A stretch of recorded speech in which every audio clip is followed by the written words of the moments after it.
In 5, 4, 3, my voice cracked, son of a bitch. 3, 2, 1. What's up, everybody? Welcome to another episode of the Genius Brain Podcast. We have a very special guest here today, and I'm super excited. Now, I gotta say, there are a very few people in this world that I meet instantly and I connect with super fast. And this piece of gay girl right here is here. Her name is Eunice. Hello, Eunice. Hi, David. It's so weird talking to you in a very formal setting because when we first met, I just started trashing you the first day that I met you. Oh, yeah. No, the first time you met me, you were really civil. Really? Yeah. In what way?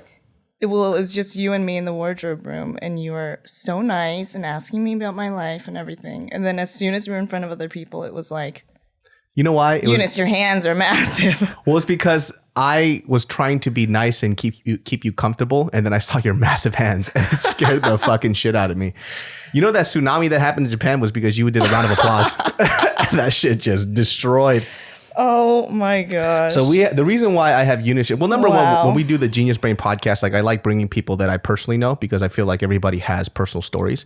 And this girl is giving me shit because it's Pride Month. And she goes, David, you should talk about Pride Month. And I'm like, yo, I could talk about that, but me not being a gay male, I don't have a lot of words for it. So like last week, somebody asked a question. They go, what would you do if one of your kids were gay? And for me, the answer was very straightforward. It was nothing. Who cares? And move on. Right. So I couldn't really put into words why that would be a big deal. Why did they ask the question? What was their perspective? There wasn't a perspective. They were just wondering, what would you do? And I, because we allow people to come onto this podcast and ask questions for us and see how we would handle that situation. But for me, I feel like because I'm a Cali boy and California is we're very liberal here. So it doesn't really cross my mind as an issue. You know what I'm saying? Yeah. So I don't think, so if my kid was born gay, it's just kid's gay. Well, I think you're so opinionated. So they probably asked that because they thought they would get more of a response. Yeah, I mean, we tried talking about it, and I guess because it was me and two other people, and it was just, I wouldn't say I was at a loss for words, but it's not something that comes to my mind as an issue, right? So it's just, so if my kid came out to me and goes, Dad, I'm gay, I'm like, all right, what do you want for dinner? Fucking move on. Well, that's really progressive of you. I don't know if it's really progressive. I feel like it's very Californian. Maybe. Maybe. I don't know. Well, your situation is different. Because my parents live in California, and that's a whole other story. I got to know about this gosh. just because I talked about this coming out story where my friend's brother came out to us while we were playing like a basketball game. Okay. And it's okay. Go ahead. Yeah, I didn't put any sad bags on there, but he got mad at us. I guess we ruined his coming out moment. But the reason why was because we knew he was gay. Right. And he goes, hey, I got something important to tell you guys. I'm gay. And we were just, yeah, we fucking know. Move the fuck out of the way of the TV. And we just Oh my God, that's so sad. And I think he's still upset with his brother till this day because he still mentions it in jest. But, to his brother's defense, it was, we already knew and we already loved you. Right. So you're trying to make this, I don't know if you're talking to the right family because mom and dad know. I knew. So I guess in his mind, he goes, he's been very dramatic since he was a little kid. And he goes, you coming out is not new to us. So I guess for them, he wasn't trying to ruin his moment, but he was more on his side was like, you're making a big deal out of nothing. You're gay. Cool. Move on. We're trying to play a game. Yeah, I think that goes two ways. Like one, you're not giving someone the space and the openness to show you who they are in a way that is safe for them. And on the other hand, I think I would have preferred that because it's just a form of acceptance. Yeah. Where it's just unspoken and they know something about you that you've held on to for so long and they just completely accept it to a point where it's like, well, we already know, let's move on. Oh, sorry. Yeah, I know, like I said. it's too weird. It's a phallic object. It's something you're not used to. Yeah, and so in his mind, he was just, if you were trying to hide that you were gay, you did a very bad job. It's like all of us. That's awful. All of us pretty much knew, And for us too, we assumed that he was pretty open about it, but I guess he wasn't quote unquote open because he never had that formal opportunity to tell his family. But they had gay people in their family already. Oh, they did. So they're not. Are they Korean? No, they're Filipino. Oh. So they already had openly gay members in their family. So it wasn't something that was a big deal. It's, Yeah. they've already went through this maybe a couple of times. Well, I didn't mention this in the podcast before, but they already went through it a couple times. So it was, all right, your cousin's gay, know? Right. And his cousin didn't have a coming out moment either. It was just, I'm gay, guys. It goes, cool. What do you want for dinner? Oh. Well, that family's really progressive. Is it? I think for Korean people, it's difficult, right? For sure. I mean, what's it been like for you? I mean, I don't even know let's just start from the beginning. Only because this is so unique. Okay. And just because I feel like a lot of kids, they may not know how to deal with this situation. Mm-hmm. When you were younger, and I'm sorry, let me turn off my phone. When you were younger, when did you kind of, I don't know how to ask this, but when did you know? Well, I think I knew when I was about 6. Damn. That something wasn't quite right. I think this is the really sad part, is that society trains you to like certain people. And so when you're not exposed to certain things like the LGBTQIA plus world. The what? It's like there's more letters being added. What's IA? It's intersex and asexual. What's asexual? Means you're not attracted to anything? Yeah. Okay. LGBTQIA tight. Right. We just put a plus sign there now. Oh, because there's going to be more. Well, possibly. I think it's an inclusive world, right? So okay. Anyone who's not cisgender and identifies with what society tells them is part of the LGBTQIA plus. Oh my God. Okay.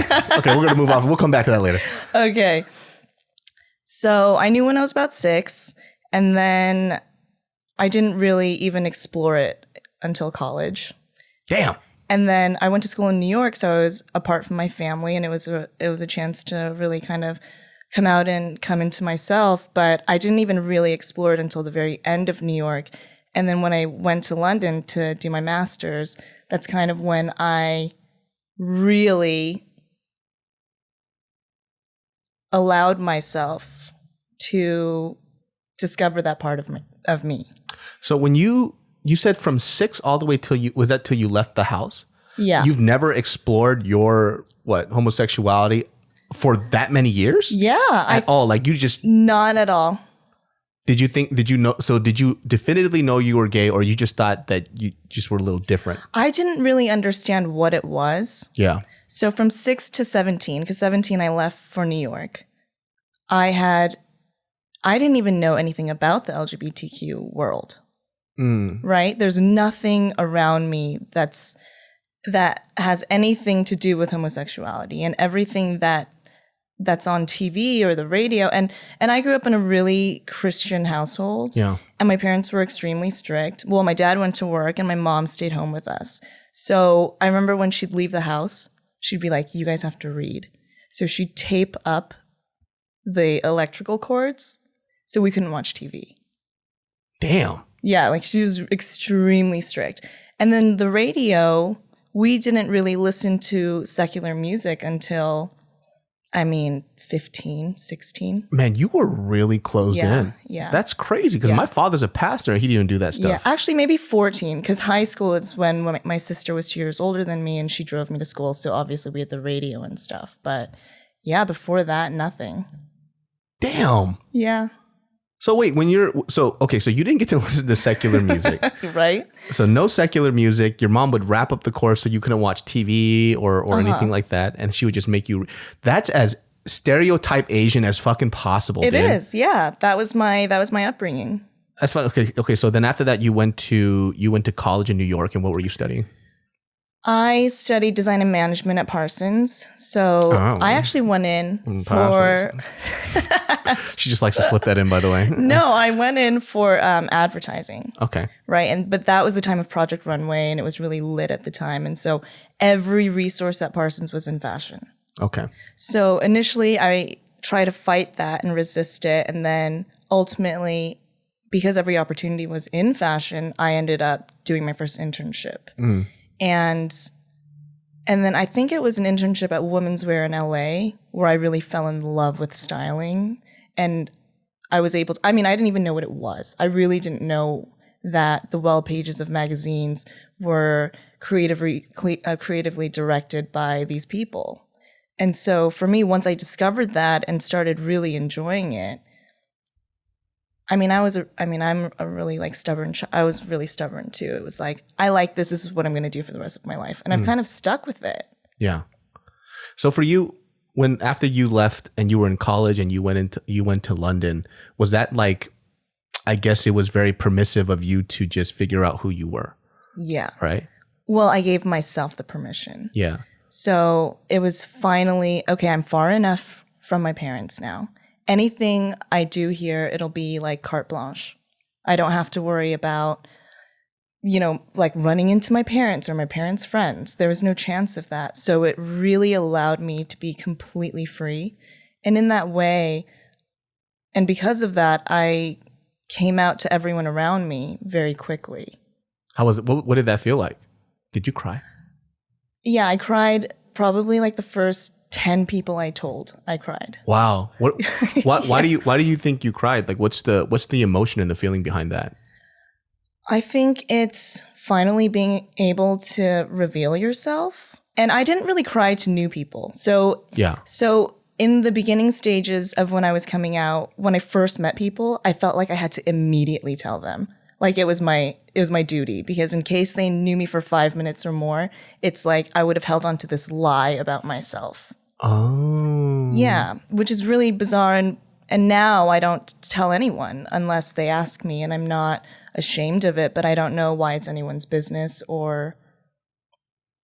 Maybe it's because, like you said, like because of the first few years of your life, everything felt like a lie. So in that moment, when you first meet somebody, you want that moment of honesty. Right. It's not for them. It's more for yourself. It is. And so when I was coming out to people, so I had some friends come to London and then we'd go out, and the whole time in my head, I'm thinking, I'm going to tell them that I'm gay. And I remember my friend Monique.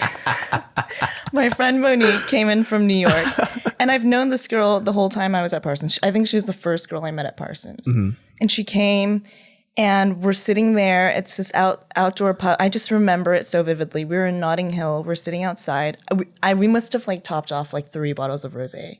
And I didn't want to stop, because in my mind I thought, okay, I just need this liquid courage to get through this. But then I was getting really drunk. Yeah. And you don't want to do that in a moment of reveal, because your emotions are out of control. For sure.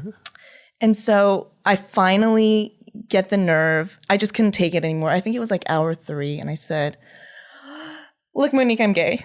And she looked at me and she said, oh, that's good. Anyways. Like, yeah, no, but she didn't say anyways. Like, she let me have it. But she really, and I remember feeling so appreciative, and I still feel appreciative to her, because I think that was one of the benchmarks of how I knew how to come out to someone, and knowing, like, I know that the anticipation is a lot scarier than the actual words and the results. Mm. And so she said, Eunice, I kind of had an idea. And her boyfriend at the time, who's actually still her partner now, he said he apparently had always known. Yeah, he goes, you're gay as fuck. What are you talking about? He was like, finally. It's like, I knew you like vagina. You've been looking at my fucking girlfriend like for the past 3 weeks. Stop staring at her. No, I was she's mine. I was never attracted to any friends.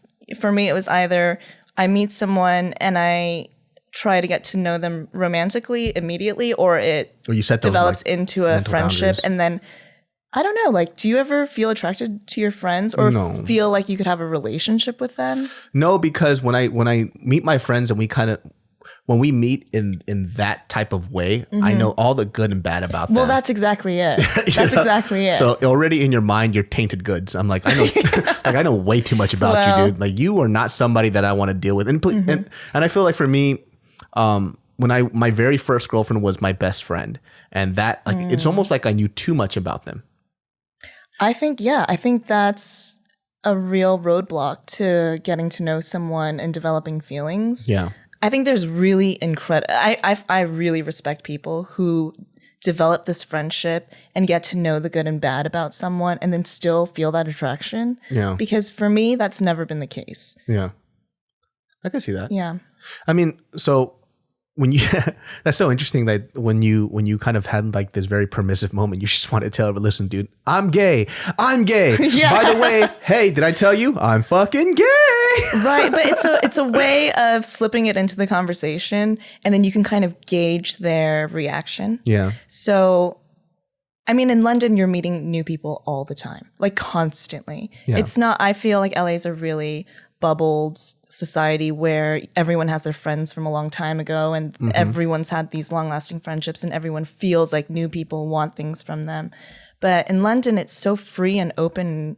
When you meet someone, they could become your best friend the next day. Yeah. And so in this society, it was me telling new people, like people that I had no skin in the game with, basically, and dropping it in somehow, like, well, you know, my ex or something, or, you know, just something where they get the picture of, oh, this girl is queer. She doesn't like men. And I would just do that with everyone I met for a while. Is it offensive? Is gay an offensive term? You know how like people have certain adjectives that they don't want to hear? Right. Would it be queer? Because I don't know. No, queer is like all encompassing. Okay. I think gay gets thrown around a lot, and I personally don't find it offensive. I think that there's this stigma with people in previous generations where. Yeah, I mean, that was a slang word to use for everything. Right. I mean, when I was young too, we used you're gay, that's gay for everything. Yeah. But when you're using it in the proper form now, and I guess unless you're using it as an attack, like it shouldn't be an offensive word. Yeah. But I only speak for myself, of course. Yeah, I mean, that's all anecdotal. It depends on who you are. It's like when like people touch on this topic all the time. It's like the usage of the N-word, right? Some black people are okay with it, some people aren't. You just have to kind of feel out your social network to understand when that's appropriate. What do you mean, you using it? No, I said when black people use it. Oh, I see. With each other, right? No, but even like Asian or Mexican people, right? Like in Sacramento, I grew up where everybody used that word. And till this day, everybody still uses it. Really? To this day? Well, like how I explained it too was the odd part about it is people's incessant need to say it, right? So if somebody comes up, they go, yo, man, like I don't like it when you say that because it offends me. And then you come back with, why not? It's more like, okay, well, what's the point of that? Like, what does that really do for you? And why do you need to say it? For example, for me, I grew up saying it my whole life, and I've cut that down by like 99%. I'm not going to say that I don't use it. Occasionally, every now and then when I'm with my friends from back in Sacramento, because everybody uses it, it slips out. Right. And they don't have a problem with it. They even find it weird sometimes when we don't use it anymore. It's almost like, who are you trying to be? Because we grew up saying it our whole lives. Yeah. But you don't hear me saying it at all, almost never, right? Because times have changed, and I'm a lot smarter about it because of the way it makes people feel. So that's why I like, for example, I didn't know that tranny was an offensive term. I didn't know that. We actually found out through a JK News episode. We're like, oh, well, that tranny, and then they were like, and this person there was somebody who was a part of this, I guess a YouTuber that was a part of like the transsexual community. Were they transgender? I don't know. Or they're just an ally? No, they were. Okay. I think and so they're super vocal about it. They're like, they're just so insane. I was like, well, first of all, this was 7 years ago. And how would we have known? We wouldn't have known because it wasn't in the spotlight yet. So everybody was living in ignorance at that point. And this is prior to like YouTube really being big. And so my issue was instead of getting angry, you took an opportunity to educate us in the worst way possible because we didn't know. Right. And I think sometimes I get mad with people when I always look at intent. So if somebody's intent is right, but they just didn't know, then you should have that opportunity to let them know. Well, how did you use Oh, we just used the word tranny like it was normal. I was like, well, this person's a tranny. So at the time I didn't know. I didn't fucking know. Right. Okay. You know? So it's, for example, I have a couple of friends from Canada, right? He goes, oh, what Jap restaurant do you want to go to? And I was like, but the dude didn't know that Jap was an offensive term for Japanese people. He was just shortening Japanese. like Vietnamese and Viet. So, you know, I didn't get mad at him, you know, and I asked him, I was like, oh, did you know that's like an offensive term? That's like a World War II type of slang, like to a very derogatory term for Japanese people. He goes, oh, I had no fucking idea. I didn't get mad at him. It's just, there's a reason why he used that word. Yeah. Because it didn't sound like he was trying to offend anybody. It just came out casual. Well, I think it's circumstantial too, because maybe when you say it to him, he's like, okay, whoa, I should never use that again. But then you never know, maybe the next time he uses it, I guess it's... But you can't, I guess what I'm saying is, I can only do what I can do now, and I'm not responsible for what that person does after. Right. But I can take that moment to talk to somebody kindly about it. Sometimes too, I meet old people where they say mad racist stuff, and I could tell that their intent is really nice just because they grew up in a different time. So I'm not going to sit there and scold this 70-year-old man for asking me what the best Chinese restaurant is around this area. You know, it's just more like, oh, it's just very innocent and I understand, you know. So for me, intent goes a long way. Yeah. Because it's just, I think there's a lot of missed opportunity for people to really speak civil to somebody else about something that they don't know. And it just kind of creates like this big division, which I don't like, you know? So I agree. Because back in the day, man, I used to word gay all the time. I mean, I feel like I must have too. And not that I remember any specific moment, but we used to, I mean, that used to be one of our words. Yeah, it was our top word, dude. Yeah. It was gay and faggot. Faggot was a big one. Well, so was the R word. Retard? Yeah. You know what? I understand the whole retard thing because retard is you could use retard in a different way. Like maybe not for a person, but you could say like this phone is retarded because I don't know that you can say that. But what about if it's just an inanimate object? It's not a person. Is that bad? Yeah. Why? Because I think it's because everyone's initial idea of what that word is a disabled person. I understand that, but the word definitively can be used as an adjective for things that... I think that's if like something's askew, right? Yeah. Like... So if my phone is not working, but this phone is acting retarded. I'm not... I would just say stay away from that word. Well, I altogether. grew up with my mom calling me retarded my whole life, and it didn't really affect me that much. She would always call me Pyeongsin. Known something. Well, no, but that means disabled. Isn't that what the fuck is that? No, it means because you wouldn't say you wouldn't use the R word for someone whose leg is broken, but you would say Pyeongsin for someone whose leg was broken. I think you would. So you got a retarded ass leg. That's what you would say, right? Oh my god! I'm kidding, by the way, people. I'm making jokes. Hope so. People are like, dude, this guy's a fucking asshole. Oh. Yeah. But what was I don't know if you're okay. I'm just gonna ask this, and if you're okay. When was the first time that you I guess wait, did you date any boys? You know this. Yeah, I did. I had boyfriends in high school. I do, but I can't remember. And then in college it was so that was my moment of discovery of trying to It's like, oh, penis. Ooh. Oh. It's like that thing is weird looking. It looks like a baby's arm holding an apple. What is this? Is that are you describing something? That's what a dick looks like. It looks like a baby holding a little baby apple. That's what it looks like. That's disgusting. With veins on it. Very muscular babies on it. No. So when you were going through those experiences, it was just more like, you don't feel like an emotional connection. You don't feel. I never felt, this is really weird and I've never actually talked to anyone about this, but there's a difference between connecting for me, with a woman versus a man. In what sense? With a guy, sometimes, and I don't know where this comes from, and maybe it's because I'm innately born gay, but for me, when I meet with a man, I feel a level of having a wall up. And if they violate that space in any way, it scares me. Mm. And there's like a trigger in my body that's like, you're not safe. You don't like, this isn't for me. It's bizarre. I can't really explain it, but I have a lot of really close friendships with males, but I don't ever think about anything further. Well, it's because you're gay. Damn it, this is because you're gay. No, I understand, but I'm trying to tell you like this alarm system that goes off. Because you're gay. Like when a man comes up to me as a heterosexual male and he gets an inch away from my face, an alarm system goes off too. It goes, what the fuck are you doing? So you get it then. Yeah. It's because you're gay.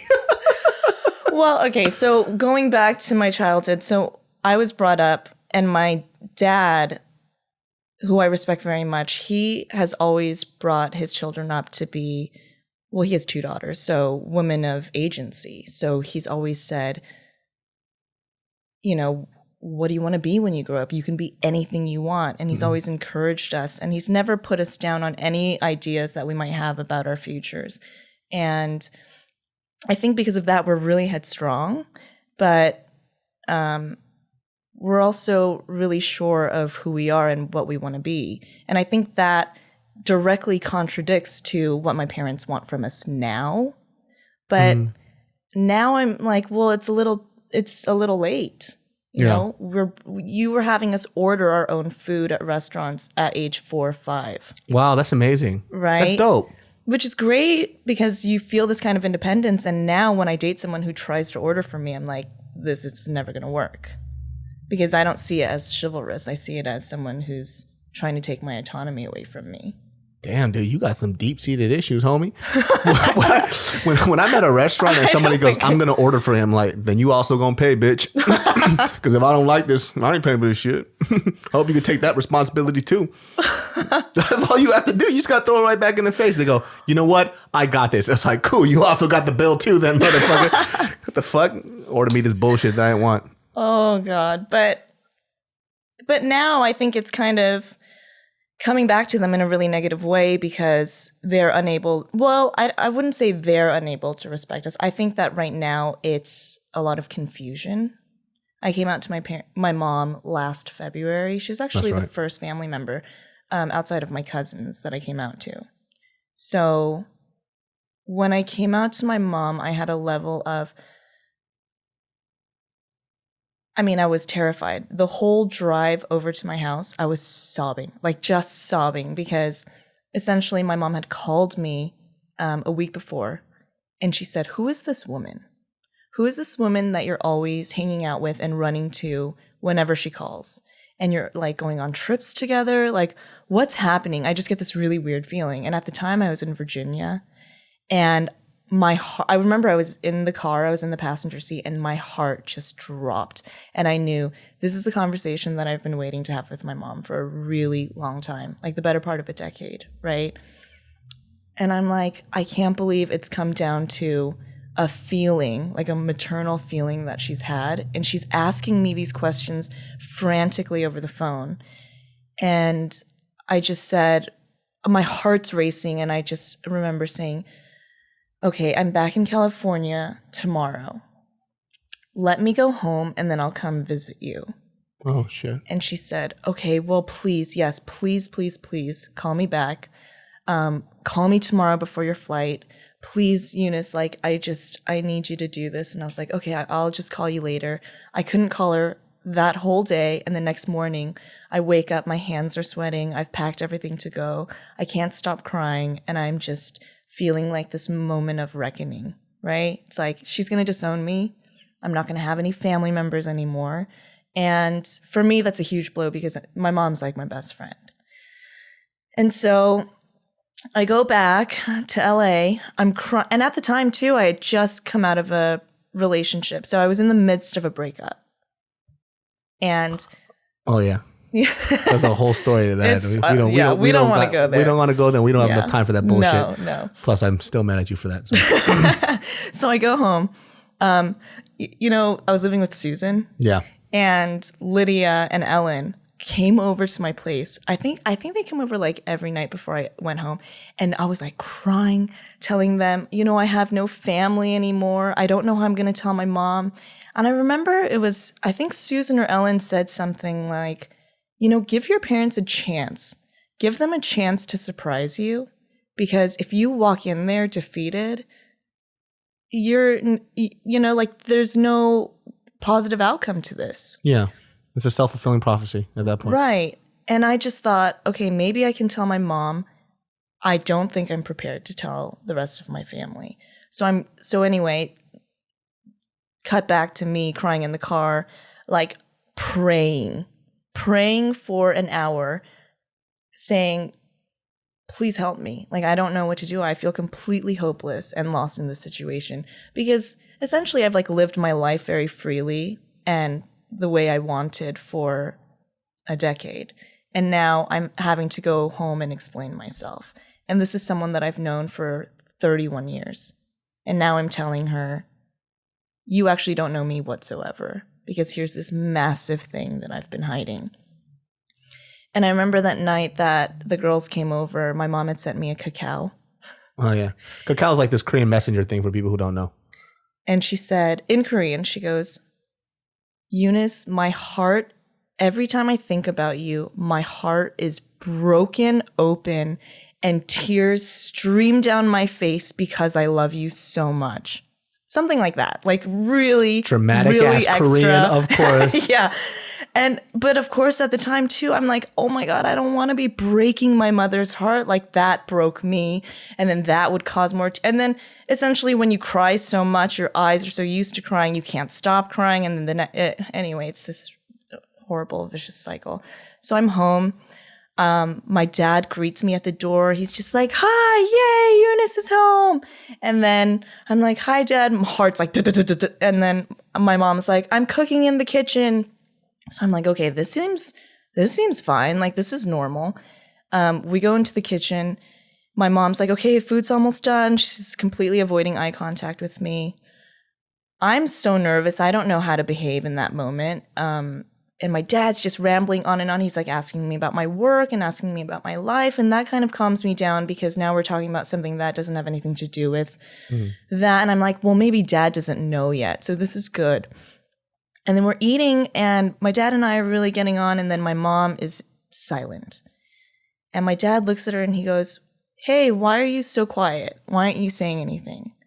And she looks up and she goes, Eunice and I have a few things that we need to talk about before I can join in on this conversation. Heart drops, food plops out of my mouth. It was like, oh my God. My dad immediately goes, okay, great, see you later. Runs out of the kitchen. He's scared. He goes upstairs, right? All ears. Yeah. He's like, why do we have 17 locks on the door? He runs upstairs. I'm like, okay, clearly he knows something, right? Sure. But he's not willing to be a part of this conversation right now, which is better for me because I was so uncomfortable. And so my mom starts talking, and the first thing she says to me is, you know, Eunice, I've been doing a lot of research, and the first thing that I wanted to tell you, and I think this comes from a nervousness too, and when I realized that and I clocked that, it's not just me who's nervous. She's equally as nervous. Yeah. She's like, I read on like Korean, like Naver, which is like Google, that homosexuality is harder to get out of than drugs. And I was like, that's so funny. And I was like, okay, Mom, can I just please stop you right there? She's like, yeah, okay. And she like shuts up and she's staring at me. And she's so much like fear behind her eyes. And I said, look, Mom. Because she wanted you just to say, I'm not gay. Right. And I said,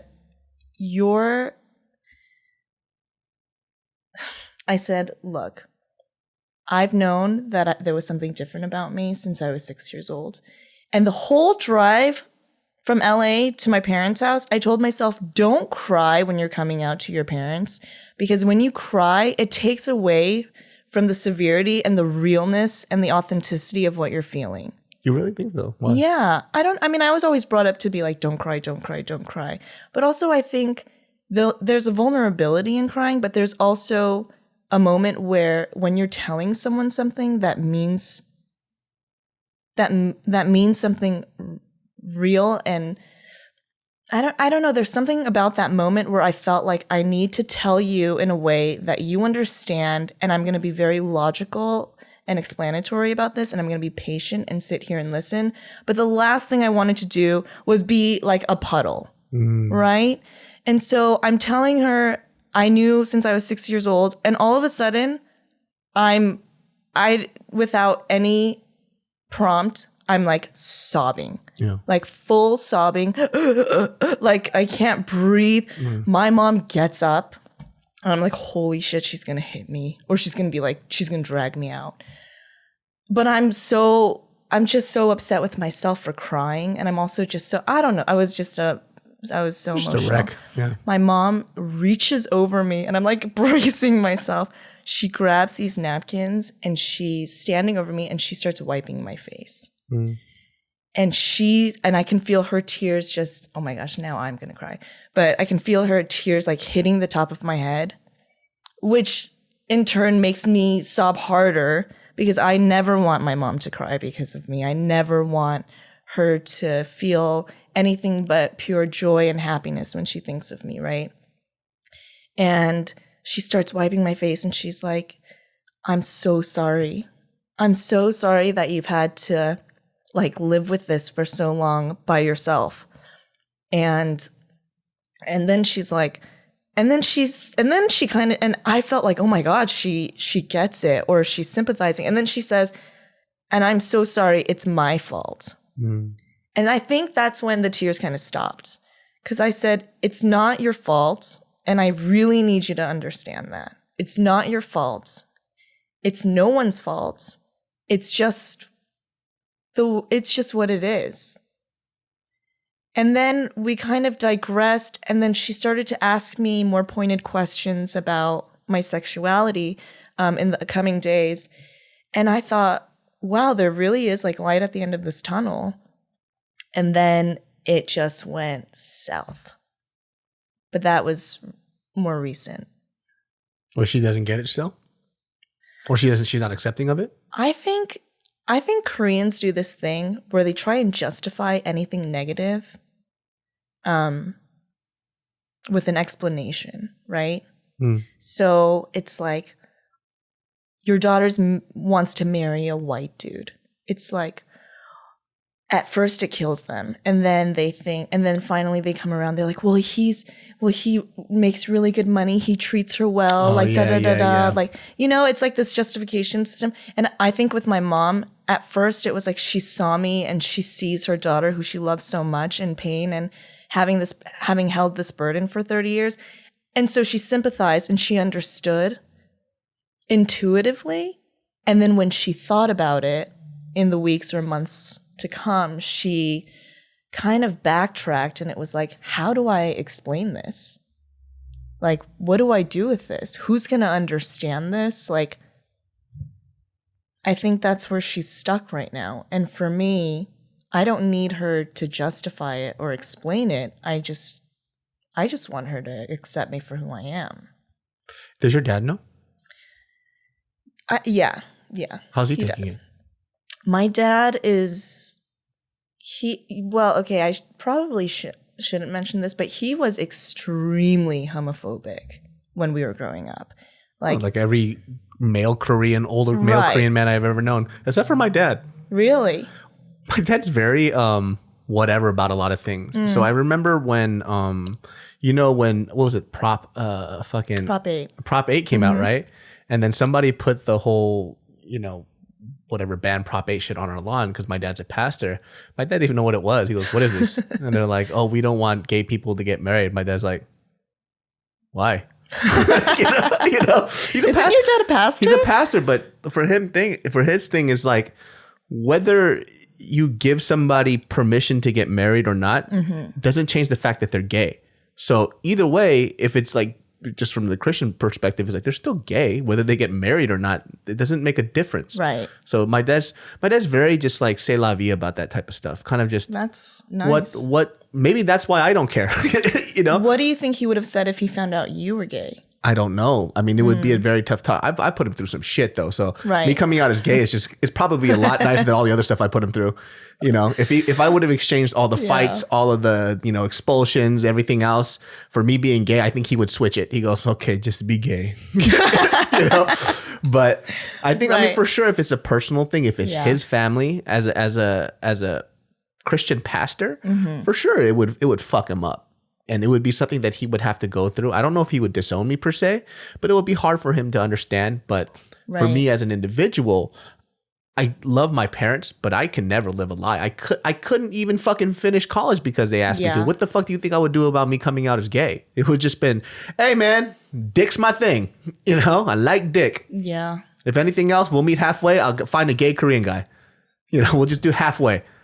Well, I think that's really nice.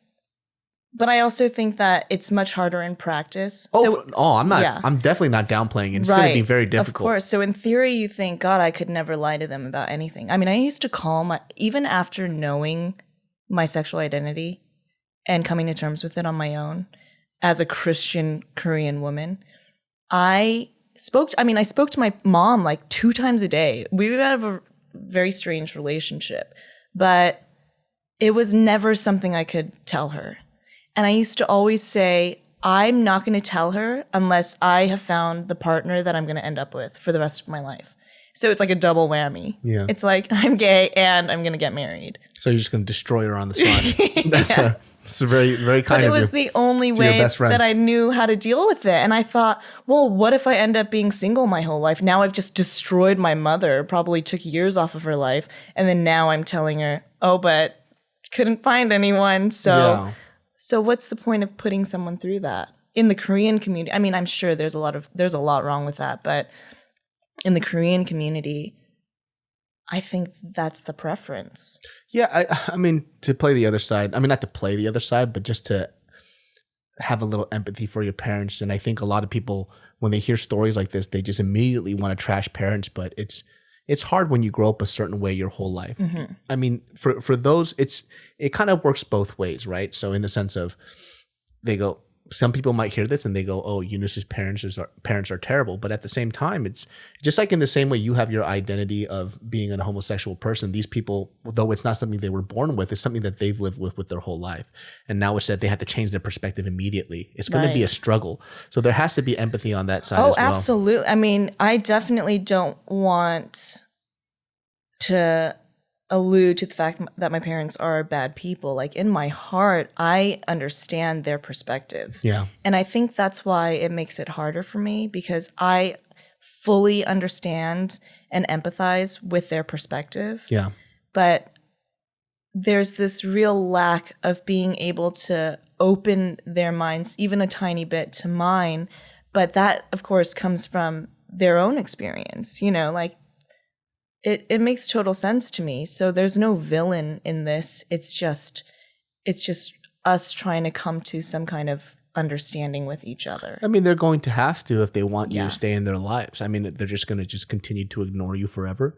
I mean, what is the point of that, right? Because they're taking it as a personal betrayal, and it's not personal. It's personal to you, but it shouldn't be personal to them or anybody else, right? That's in your family that's going to take it that way. Right. Because that's how people see a lot of things. When they see somebody go through something else, they just think about, oh, this is what I'm going through. But it's not about you. The whole coming out process wasn't about you and your identity. It was about my thing. The ripple effect is that you're affected by it. Mm-hmm. And that's just a hard thing for people to swallow. Right. Well, I know we digressed, but so my dad was extremely homophobic. Yeah. But he's actually been handling it in the most gracious way possible. So I've never outrightly told him anything, but he is very aware of the situation. He goes, you were gay since day one. I don't think so. You're over here just two Barbie dolls and no Ken. When I was in my late 20s, every day, every time I'd see him, he'd say, oh, Eunice, when are you going to meet a boy? You need to start a family. And like my dad, that's so weird because usually it's the moms doing that. And ever since that day, he has never said anything like that to me again, which I think speaks volumes. And he's also, he doesn't, I don't know if he's uncomfortable with it. And I'm really nervous to approach him with it because it's never been discussed, but he shows so much more love and kindness towards me. I mean, he always has, but I feel like particularly more since this whole experience with my family. And he's just, what I hear from my sister is that he realizes that this isn't something that he can change. And if it is something that he can perhaps change, which, he can't, it's through prayer, right? But maybe it's not my changing, but it's his heart. Yeah. And so, of course, I can't tell you what he's praying or what he's wishing for, but what I know is that he's been so patient through this whole process. He's never said anything out of line. He's stopped asking me about guys. He's been such an incredible, silent support that it just took me to it developed a new level of our relationship. Probably harder for your mom because you're a lot closer to her. So everything just hurts a little more. Yeah. I mean, your dad is it's different with people who are closer to you. It's like even when you're in a relationship, your friends can joke about the same thing, but if the person you're with jokes about some shit like that, it might affect you a little differently. Right. That's how it is with me and Mariel. Like I'll say a joke that literally maybe one of her friends said and reference it, and she'd be like, "What the fuck?" And I'm like, "Hold on a second, Becky said the same thing. You can't." Becky. Yeah, Becky said the same thing. You can't. She goes, "Yeah, but the way Becky said it, it was funny." I was like, I just repeated her joke. What's going on? That's so true. That's so true. People closest to us can definitely have a way of hurting just anybody who's closest to your heart, for some reason you interpret it the wrong way every fucking Or maybe time. we just take our relationships with them for granted. And it's like, well, it doesn't matter if I get upset. I can reveal my true self because they're going to come around and they're going to understand me. They know me. Not me. You mistreat me, I'll cut you out for life like a cancer. But actually, do you know what today is? What? It's the 3-year anniversary of the Pulse nightclub massacre. You call that an anniversary? Well, I mean, it is an anniversary. What is it? What is that? It's the Orlando shootings during Pride. Oh, it's been 3 fucking years? Yeah. That's crazy. Yeah. Do we label that as an anniversary? Well, I There's think probably another word for that's it. recurring is an anniversary, like the anniversary of 9/11. Like that's a thing. Oh, they call it anniversary? I think so. The remembrance, the... Right. I mean, I guess anniversary does allude Do you know what it to is? something It is nice. the 3-year celebration of the massacre that happened. That was the Orlando gay club, right? Yeah. And somebody... Was it a hate crime though? Or was it just because that guy was crazy? No, it was definitely a hate crime. Was it? I can't remember what that article was about, but there was some weird, interesting story about it. I heard it was a dude that would reject. I'm actually, you know what? I'm not going to say anything because I might be fucking this up. But in my mind, how I remember it was the guy that shot up the place was somebody that they assumed was about to come out. Like he was mentally unstable, but he was gay. I don't remember because they said that he frequented that club a lot, but he wasn't openly gay. But it was some kind of weird thing like that. Well, he was a 29-year-old security guard. Yeah. Called Omar Mateen. It was a weird story. Don't quote me on that shit. I might be making this into a way more interesting story. He swore allegiance to ISIS. Okay. I heard some weird shit though. I don't know. I'm definitely fucking up the story. Was he also an ice cream man? No, I'm not fucking around. I don't know what's going on. Well, apparently here it says that he didn't know it was a gay nightclub. Oh. But I don't know. It's interesting, man, how there's so much tragedy going on in this world and how much is publicized. Right. After a while, I got desensitized to a lot of this stuff. And it's kind of sad because 9/11 has stuck in my fucking head. Mm-hmm. And it's like stuck in my head for the rest of my life, right? Right. But we just had a even bigger massacre in Vegas with that shooter, right? Some people don't even remember it. I'm talking about it and they go, what was that? And it's insane. That's crazy. You know, that's so funny you mentioned that because 2 weeks ago I was in Vegas for Memorial Day holiday and we took a lift after the Penn and Teller show to go back to the Venetian. And we had this like nice guy in like a dress shirt buttoned to the top, like blonde from the Midwest. And we were talking and we were stopped at this massive intersection and all of a sudden like 7 police cars started going and they cut through the intersection and no one could cross. And he like had this visceral like reaction to it. And we were looking at him like, are you okay? And he's like, oh my God, I think I have PTSD. And we're like, right, okay. And he was telling us about it and how terrifying it was for everyone. And, you know, that's an experience I'm sure he's never going to forget, right? But I think with the internet now, we hear so much, and unless it directly impacts us, like we all know where we were at 9/11 when that happened. I know exactly where I was. Yeah, me too.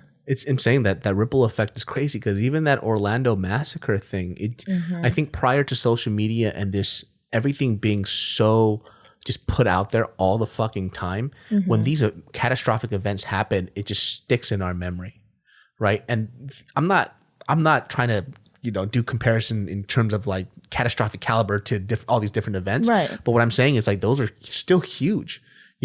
Yeah. I know it was an attack on our country like 9/11 was, but still the biggest massacre in the United States till this day happened in Vegas, and there are people who don't remember it. I actually think the biggest massacre was Pulse. I think it was the Vegas one. I think it was labeled as the Vegas. We could look it up right now. Really? Let's look it up. Well, how much money do you want to put on that? Okay, this is a very money. bad. This is a very bad bet. I know this is a terrible bet. Okay, let's see. My phone's just gonna start giving me weird suggestions, but face slap. That's the bet. Here we go. I did not agree to that. In U.S. If you face slap me, I'm losing all my teeth. You're so... Those big ass hands of yours. Wait, we might both be wrong. Oh, really? Okay. Wow, there's a lot. This is actually a really depressing sad, list. Isn't it? Yeah. It's very sad. I don't like this at all. Okay, let's see. That's the craziest thing. I don't know. And then, when events like this happen too, there's just this whole talk about gun laws and gun restriction. And I don't even know what the fuck to feel about that. There's so many different sides to it. Okay, wait. If it's between those two, you're right. In your face. Because it's 50. I don't know. Do you want to hear these stats? Yeah, I would like to because it's important. Okay, so the Vegas shooting, which was in 2017, October 1st, was 59, including the gunman, and then 851 wounded, and 422 of them from gunfire. Yeah, see, that's a fat difference. And then Orlando, which was 2016, June 12th, it was 50, including the gunman, which is still, that's crazy. That's fucking insane. Because you're also limited to like a closed-in space. Like, where are you going to go? Nowhere. But then, terrible. Yeah, both scenarios, it's terrifying, right? That's why I don't go to concerts. I don't do nothing. Oh my God.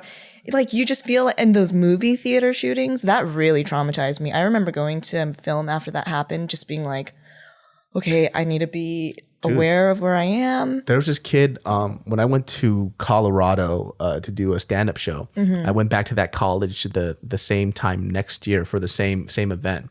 So when I was in Colorado, this kid came up to me, and I don't know if he's going to be listening to this, but he's a very large kid, bigger than I was at the time, just palms sweaty because I shook his hand. He was just shaking. Right. He couldn't make eye contact. He was looking at the floor, and he came up to me. And he goes, this is my first time that I ever left my bedroom in a long time. And I was like, what, why? Like, what happened? He goes, I was in that theater in Colorado when that shooting happened, and I haven't been able to leave my bedroom since. And I came out to the show to come see you because of, you make me laugh, you make me feel better. Wow. And I was fucking mind blown, right? And he says, like, well, since then I gained a lot of weight, and this is a part where I was losing weight too. And he goes, I want to lose weight. So the next year I came back to Colorado. This kid came up to me, just full of energy, very bright, whatever. He comes up, he goes, hey man, do you remember me? And I was like, nah, man, I don't remember you at all. He goes, I was that kid that was in that Colorado shooting, the theater shooting last year. And completely different person. He lost I don't know how much weight he lost, like 60, 70 pounds. Wow. And he just was a completely different person. That's awesome. Yeah. And it's so weird too, because, during that time, that kid doesn't even know, but I was always in a space of whether I should stay on YouTube or leave. Right. And, because I had my sights set on something bigger or greater, in my opinion, of whatever that is. But hearing those personal stories always continued for me, no matter what I'm doing, to still put up content on YouTube, just because, yeah, it's not like an end goal for me, but there's this positive effect that it has on young people that it's just kind of hard for me to step away from. Yeah, definitely. Because you hear those type of stories and you never think that what you say or what you do will affect them in that type of way. Because humor for me is something that I think it's very cathartic, right? So it takes a lot of these bad situations. That's why I don't like it when people say you shouldn't joke about this and that in comedy. Because just because it doesn't make you laugh or makes you feel bad doesn't mean that it's not helping somebody else. Because some people just need to joke about serious things in a certain way to get over it. That's how I think a lot of people deal with their issues. So in the comedy club anyway, in the comedy club scene, maybe not so much in videos or whatever, you should be a little smarter about that. But in the comedy club, in the writer's room, I think you should allow people to say their things and kind of work it out. But yeah, well, look at that. Well, you know what? Time's already up. See how fast that was? Wow. And you didn't cry. I told you weren't going to cry, you heartless bitch. I was so close. I know. I didn't probe you though, because you said you didn't want to cry because you've been crying all week. I don't. Yeah. Yeah. I would have just asked the right questions. Okay, well, I'm not going to respond, but what would have been a question? No, I just would have done follow. I just let you speak and then let it happen. I was going to make you cry though, I swear to God. I just do it for the views, baby. I'm kidding. But see, this is what I'm talking about. Why I said I couldn't do a video on this, because I don't have this type of insight about coming out. I don't know what that's like. I love how like I'm the authority of gay for you. It's not authority, but it's a very you are my authority because you are the closest gay person that I know. Like you're like one of my tight friends. Everybody else is an acquaintance. And so I don't really care to ask them too much, or I don't feel close enough to ask them to tell their personal story. You know, and your situation is very unique, especially because you're a Korean American and you grew up in a Christian household. Yeah. Do you know what's funny? After, because I was so like shocked and relieved from it, and I was telling my friends because they were like, "Well, what happened? Are you okay?" And do you know Vivian Bang? She did White Rabbit. She played Jenny in the new Ali Wong film. Yeah. She goes, "Eunice, can I write a film about your experience?" And I was like, No, like Absolutely not. I was like, I need to protect my family right now, and I don't think that's a good idea. But People always ask that shit. You know, when you tell stories like, "Oh, dude, can I write something?" No, you fucking cannot, you piece of shit. Absolutely not. It's my personal story. I'm gonna write that shit. It's my fucking story. Yeah, but see, this is so cool though, because I like bringing people in.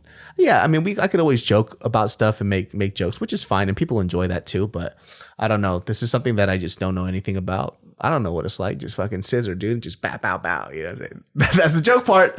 I like it too because you let me make these jokes. It makes me laugh. Makes me feel good. I mean, if it makes you feel good, then hey. I know, but let me tell you something. If you ever need to fool your parents that you married a man, right here.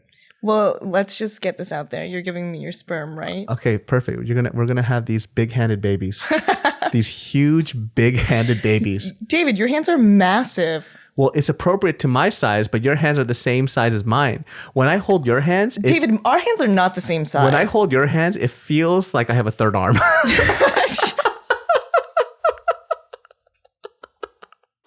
Are we done here? Yeah.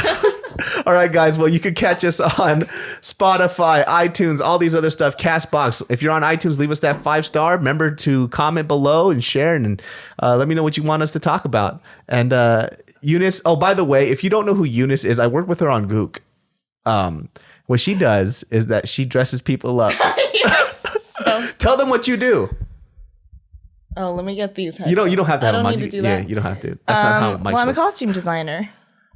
See, that's the word I'm looking for. Costume designer / stylist. Yeah, so she made Gook happen with the minimal budget that we had, which was fucking pennies. So this lady right here, though, is a fucking G. She works on a lot of big shit. You could tell she went to New York and London, you know. This bitch over here, when I first met her, she goes, "I want some aubergines." I was like, "What'd you say?" That is just a flat out lie. And I need some rocket. You grew up in California and you said rocket. I feel like bitch. you need to extend this session because we need to get into a debate over this. We'll work on that next time when I invite you. And I definitely got to bring Susan on too, so we could just rag on you together. I fucking love that girl, by the way. She's hilarious. She's so funny. Yeah. All right, guys. We'll see you guys next time.